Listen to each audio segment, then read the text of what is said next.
Cristo. Paulo descreve os gentios que aceitaram Cristo como ramos do zambujeiro enxertados na oliveira. Romanos capítulo 11, versículo 17 ao 25. Instrui estes novos cristãos gentios a respeitar a herança divina dos instrumentos escolhidos por Deus.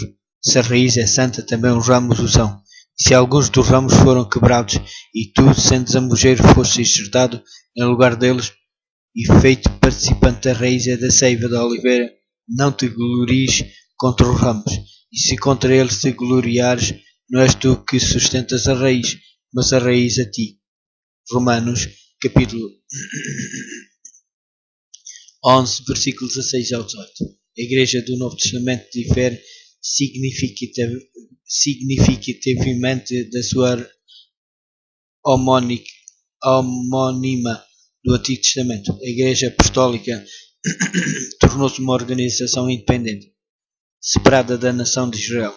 Puseram-se de parte das fronteiras nacionais, dando à Igreja um caráter universal, em vez de uma Igreja nacional. Tornou-se uma Igreja missionária, existindo para cumprir o plano original de Deus, o qual foi confirmado no divino mandado do seu fundador, Jesus Cristo. Fazei discípulos de todas as nações. Mateus capítulo 28, versículo 19. Descrições metafóricas da Igreja. As descrições metafóricas da Igreja do Novo Testamento ilustram a natureza da Igreja. A Igreja como um corpo. A metáfora do corpo acentua a unidade da Igreja e a relação funcional de cada membro com o todo. A cruz reconcilia todos os crentes com Deus. É um corpo. Efésios capítulo 2, versículo 16. Por intermédio do Espírito Santo, todos são batizados em um corpo. 1 Coríntios capítulo 12, versículo 13. A Igreja como corpo. A Igreja é nada menos que o corpo de Cristo. Efésios capítulo 2, versículo 23. É o organismo por meio do qual Ele concede a sua plenitude.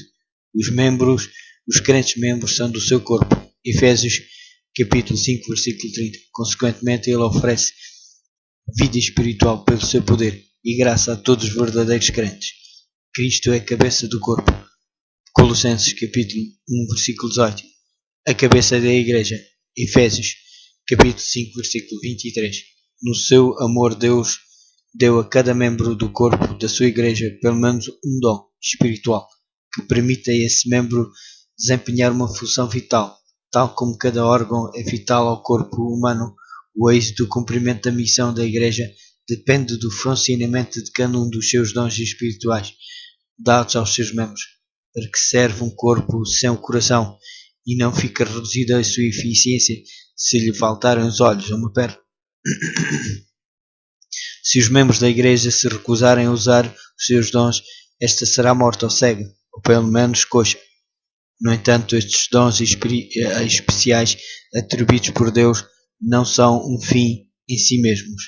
A Igreja é como um templo. A Igreja é o edifício de Deus, o templo de Deus, no qual habita o Espírito Santo. Jesus Cristo é o seu fundamento, a pedra de esquina. 1 Coríntios capítulo 3, versículo 9 ao 16. Efésios capítulo 2, versículo 20. Este templo não é uma estrutura morta, revela um crescimento dinâmico. Assim como Cristo é a pedra viva, disse Pedro, também os crentes são pedras vivas que formam uma casa espiritual. 1 Pedro capítulo 2, versículo 4 ao 6. O edifício ainda não está completo. Novas pedras vivas estão constantemente a ser acrescentadas ao templo, no qual também vós juntamente sois edificados por moradas de Deus em Espírito. Efésios capítulo 2, versículo 22. Paulo exorta os crentes a utilizarem os melhores materiais na construção deste templo, para que ele resista à prova de fogo no dia do juízo. 1 Coríntios capítulo 3, versículo 12 ao 15. A metáfora do templo salienta tanto a santidade da congregação local como da Igreja no seu todo. O templo de Deus é santo, afirmou Paulo. Se alguém destruir o templo de Deus, Deus o destruirá. 1 Coríntios capítulo 3, versículo 17. A aliança íntima com descrentes, são contrárias à sua santidade, segundo Paulo fez notar, e devem ser evitadas, porque que sociedade tem justiça com a injustiça, e com senso tem o templo de Deus com os ídolos. 2 de Coríntios capítulo 6, versículo 14 ao 16. O seu conselho aplica-se tanto a relações comerciais como a relações matrimoniais. A Igreja deve ser considerada com profundo respeito, pois ela é objeto da suprema atenção de Deus. A Igreja é como uma noiva. A Igreja é representada como uma noiva e o Senhor como um noivo. O Senhor compromete-se solenemente a desposar-te-ei comigo para sempre. Desposar-te-ei comigo em justiça e em juízo, e em benignidade e em misericórdia. Oséias, capítulo 2, versículo 19. E confirma de novo: eu sou o vosso esposo. Jeremias, capítulo 3, versículo 14. Paulo usa as mesmas figuras. Preparai-vos para vos apresentar como uma virgem pura a Cristo. O amor de Cristo pela sua igreja é tão profundo e perdurável que ele a si mesmo se entregou por ela. Efésios capítulo 5, versículo 25. Fez esse sacrifício para a santificar, purificando-a com a lavagem da água pela palavra. Efésios capítulo 5, versículo 26. Pela influência santificadora da verdade da palavra de Deus, João capítulo 17, versículo 17.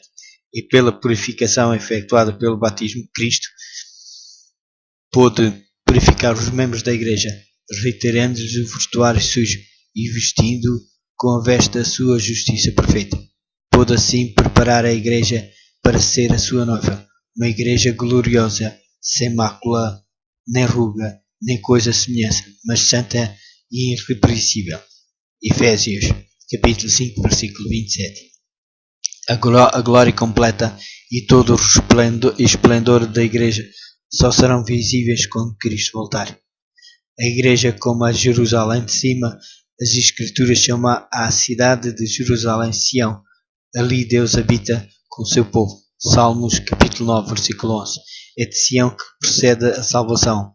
Salmos capítulo 14, versículo 7.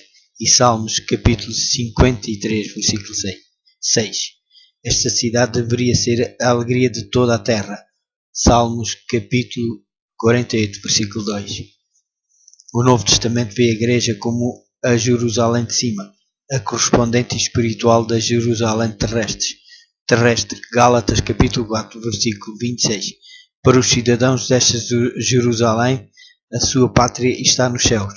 Eles são filhos da promessa, gerados segundo o Espírito, e gozam a liberdade com que Cristo os libertou. Gálatas capítulo 4, versículo 28 e 29 e Gálatas capítulo 5, versículo 1. Os cidadãos desta cidade foram libertos da escravatura, de tentar justificar-se pela lei. Gálatas capítulo 4, versículo 22 e 26 e 31 e Gálatas capítulo 5, versículo 4. E pelo Espírito aguardam ansiosamente a esperança da justiça que provém da fé. Compreendem que em Cristo Jesus é a fé que atua pelo amor que lhes dá a cidadania. Gálatas capítulo 5, versículos 5 e 6. Os que formam parte deste glorioso grupo chegaram ao monte de Sião e à cidade do Deus vivo, à Jerusalém celestial e aos muitos milhares de anjos, à universal Assembleia e Igreja dos primogênitos que estão escritos no céu. Hebreus capítulo 12, versículo 22 e 23. A Igreja como uma família. A Igreja no céu e na terra é considerada uma família. Efésios capítulo 3, versículo 15. São usadas duas metáforas para mostrar como as pessoas entram para esta família. A adoção, Romanos capítulo 8, versículo 14 e 16. Efésios capítulo 1, versículo 4 ao 6. E o novo nascimento. João capítulo 3, versículo 8. Pela fé em Cristo, os recém-batizados já não são escravos, mas filhos do Pai Celestial. Gálatas capítulo 3, versículo 26 e capítulo 4, versículo 7. Abrangidos pelo novo concerto, pertencem agora à família de Deus. Efésios capítulo 2, versículo 19. À família da fé. Gálatas, capítulo 6, versículo 10. Os membros da família de Deus dirigem-se a Ele como Pai. Gálatas, capítulo 4, versículo 6. E tratam-se uns aos outros por irmãos e irmãs. Tiago, capítulo 2, versículo 15. 1 Coríntios, capítulo 8, versículo 11. Romanos, capítulo 16, versículo 1. Por haver trazido muitos para a família da Igreja, Paulo considera-se a si mesmo um pai espiritual. Pelo Evangelho vos gerei em Jesus Cristo. 1 Coríntios, capítulo 4, versículo 15. Tornei-me o vosso pai no Evangelho, referindo-se aos que trouxe para a Igreja, como meus filhos amados. 1 Coríntios, capítulo 4, versículo 14. E Efésios, capítulo 5, versículo 1. Uma característica especial da Igreja como família é a comunhão cristã, em grego, koinonia, em grego não é simples socialização, mas uma cooperação no Evangelho. Filipenses, capítulo 1, versículo 5. Envolve uma comunhão genuína com Deus, Pai, o seu Filho e o Espírito Santo. 1 João, capítulo 1, versículo 3. 1 Coríntios, capítulo 1, versículo 9. 2 Coríntios, capítulo 13, versículo 13. Assim como com os crentes, 1 João, capítulo 1, versículo 3 ao 7. Por isso os membros estendem a quem quer que passe a fazer parte da família a destra da comunhão. A metáfora da família revela uma igreja que se interessa pelos seus membros, onde as pessoas são amadas, respeitadas e consideradas como alguém. Um lugar onde todos reconhecem que precisam uns dos outros, onde se desenvolvem os talentos, onde as pessoas crescem, onde toda a gente se realiza. Ela também implica que se assume a responsabilidade, se respeitam os pais espirituais, se cuida dos irmãos e irmãs. Finalmente, significa que cada membro sentirá por cada um dos outros membros um amor que gera uma profunda lealdade que os une e fortalece. O facto de as pessoas serem membros da família de uma igreja torna possível que indivíduos bastante diferentes em natureza e temperamento se apreciem e ajudem mutuamente. Os membros da família e da igreja aprendem a viver em união sem perder a sua personalidade própria. A igreja como coluna e baluarte da verdade. A igreja do Deus vivo é a coluna e baluarte da verdade. 1 Timóteo capítulo 3, versículo 15. Ela é depositária e cidadela da verdade, protegendo-a dos ataques dos seus inimigos. A verdade, porém, é dinâmica, não estática. Se houver membros que digam possuir uma nova luz, uma nova doutrina ou nova interpretação das Escrituras, os que têm experiência devem aferir o novo ensino pelo padrão das Escrituras. Pode ver em Isaías, capítulo 8, versículo 20. Se a nova luz se revelar de acordo com esta norma, então a Igreja deve aceitá-la. Se não, deve rejeitá-la. Todos os membros devem render-se a esta decisão, baseada na Bíblia, pois na multidão de conselheiros há segurança. Provérbios, capítulo 11, versículo 14. Espalhando a verdade, isto é por meio do testemunho, a Igreja torna-se a luz do mundo. Uma cidade edificada sobre um monte que não se pode esconder e o sol da terra. Mateus capítulo 5, versículo 13 ao 15. A Igreja como um exército, militante e triunfante. A Igreja na terra é como um exército, empenhado numa batalha. É chamada a combater as trevas espirituais. Não temos que lutar contra carne e sangue, mas sim contra os principados, contra os potestades, contra os príncipes das trevas deste século, contra as hostes espirituais da maldade nos lugares celestiais. Efésios capítulo 6, versículo 12. Os cristãos devem tomar toda a armadura de Deus para que possam resistir no dia mau e havendo tudo feito ficar firmes. Efésios capítulo 6, versículo 13. Ao longo dos séculos a Igreja tem tido de lutar contra o inimigo.